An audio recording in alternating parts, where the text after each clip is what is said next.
Hi guys, I'm going to show you how to cite sources using CiteFast. What you use CiteFast for is to keep track of a bibliography or references for all of the sources used for your research, for whatever you're creating, whether it's a website or a game, or you're creating a piece of writing, a project, whatever. So you need to cite your sources. Where did you get all the information that helped you create your project? Some of it may be your own unique ideas or work, but a lot of it comes from other sources. And hopefully you did use other sources, because nobody can do everything on their own, because these people have done their research. They've created the creative work for you to use. So we must cite them. This avoids plagiarism. So typically when you take notes on some research, you want to take it in point form so you don't copy anything directly. So you make sure that you cite those sources to show that you've used it from somewhere else. It's just good practice, and also allows whoever's looking at your work to figure out where the original source came from so they can look into it more. All right, so what you should do first is create an account, because that saves your bibliography for you. If you don't create an account, you can still use it, but the next time you go onto this website, it'll be gone, your bibliography. So I recommend creating an account. Once you have an account, you log in. So you can hit pause and do that right now. And once you've done that, we can begin. So just to let you know, there's lots of different styles of citations. We're just going to use APA 7 for this video, but you can switch to other types of styles depending on what's being asked for. There's also lots of different ways to cite sources depending on what the source is. So if you're citing a film or an interview, a podcast, a web image, some social media, whatever it happens to be, there's different ways of citing. So you have to look into what it is and cite it properly. For the most part, we'll be doing web pages, but of course there's books as well. For a book, you enter the book title, the author, ISBN, and it does a search for you. ISBN is the barcode number. But in this example, I'm just going to do web pages. So let's say I find some information about cats, and I find a Wikipedia page about cats. Do not cite the Wikipedia page.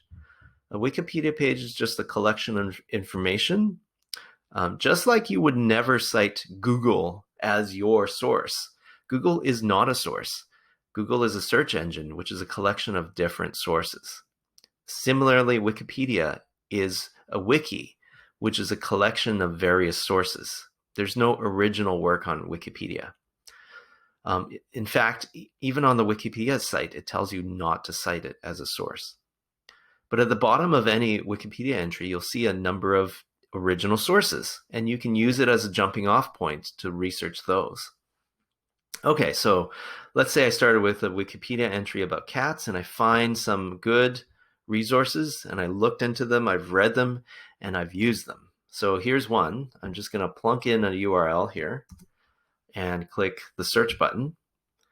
And now it's going to scan the page. It does its best to try to scan the page, but you should look at the page as well. See if it's missing anything from its scan. If it is, then you add in the authors. You can add multiple authors, first initial, middle initial, last name. Or if you just have their organization and their first name, for example, you can just put those in. So whatever they did not pick up in this app on the page, you should fill in yourself, including the date published. If there is no date published, then just leave that. Okay, I'm just going to assume that it scanned and it got everything. Down here, you can see that there's an annotation button. If you click annotation, this is where you can add a couple comments. Typically, I'll ask you to write down, if I'm asking you to create an annotated bibliography, what did you use this site for? So for example, I used this for some information about cat care. So there's that. And the second piece of information I usually want you to annotate about is, how do you know this website is valid? So hopefully you did some research and you found out about the author, about what other sites use this site as a source maybe. Maybe the URL has a .gov or .edu, which would indicate it's government or education. So some of those are clues, and we talk about in class what are some clues as to whether this is valid or not. So then you type in, this is a commonly used site with valid information that is often quoted on major sites like Wired and CBC. Okay, I just made that up. I don't know if the site is or not, but you do your research, and if you find out that it's quoted or there's other reasons why you think it's valid, then you need to state it here. And don't just say, oh, it's used on other sites. Okay, we see that a lot, people using that. You have to be more specific, like I am. I've been specific for this one, even though I just made this one up. Okay. Now, once you're done that, you can click on Save Citation, and you can see the citation here. That's a proper citation. I'm going to add a couple more just quickly. Here's another website, an article about cats that I found that I've used. Okay, I'm going to add an annotation. I used a few interesting facts from this site. This is valid because mental floss is a popular and widely used blog that is often referenced in other sources. Save that, and one more. Okay, generally, if you're doing research, you want to have at least 3 sources. One is definitely not enough. One is just no good because you're basing your entire, all of your research on one site, and it could be completely wrong. So you want to check at least 3.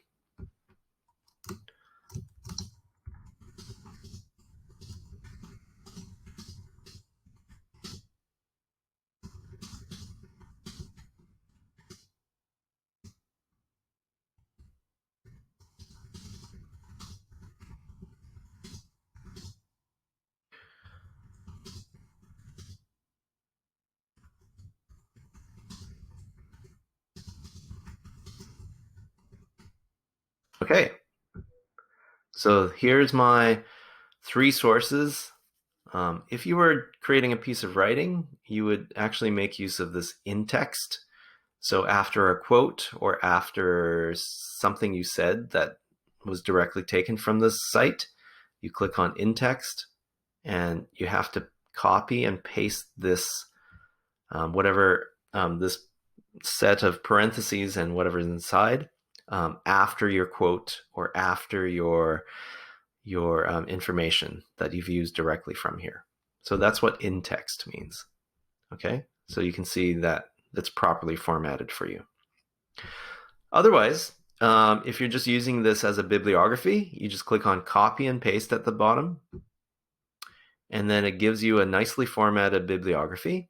Now, if you're doing this for a website, you're creating a web page or a PowerPoint with these things in it, or even a Google Doc, after you paste it, it might look completely disorganized and ugly. Please try to format it so it looks nice.